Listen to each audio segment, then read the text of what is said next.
Sa banwa naman sang Don Salvador Benedicto, 4 ang nasamaran sa naglapaw sa gutter kag nagbunggo sa bukid ang bus sang Valyacar Transit. Nagabalik sa report si Minya Lopez.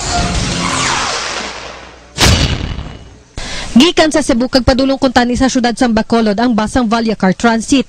Apang mga pasado las 9 sang gabi sang Sabado sang naglabot na sa banwa sang Don Salvador Benedicto sa may dulhugon kag korbada nga dalan sa Purok Talos, Barangay Igmayaan, wala na makaliko pa ang bus. Naglapaw ini sa gutter kag nagbunggo sa bukid. Sa 36 ka mga pasahero, 4 ang nagangkon sang masamad. Ini sa Jade Alagon, Annalyn Lubad, Efrigenio Perales kag Lucita Carias. Pero suno sa inspector sang bus nga si Danilo Descalzota, tanan ang lunsay mga minor injuries lang.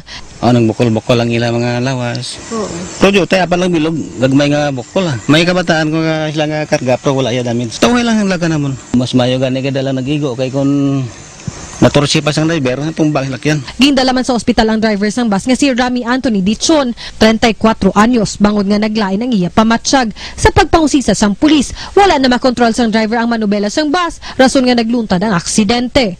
Ang driver according sa iya sang nagadulog kuno sila dire do na out of control niya ang manibilas. Yan na lang initial nga ginhimo, pamilyar naman sa siling dalan gin kuan niya lang sa hilly portion there is ano na para to avoid serious injuries. Padayon nga nagapahandomdom ang Traffic Division sang Don Salvador Benedicto PNP nga maghalong gid ilabi na sa diri nga lugar nga ila ginakabig accident prone area. Maghalong gid kay ang amon diri nga area hindi ka familiar maaksidente bala ka kita mo sa subong ni ginabutangan gina sa baba warning signs nga accident prone area. Diri nga area ang butangan nila stone wall just in case lang madira ang salakyan mapundo. Si Dichon ang mahimo pa sa kansang kaso nga reckless imprudence resulting to multiple physical injuries. Minya Lopez, TV Patrol, Negros.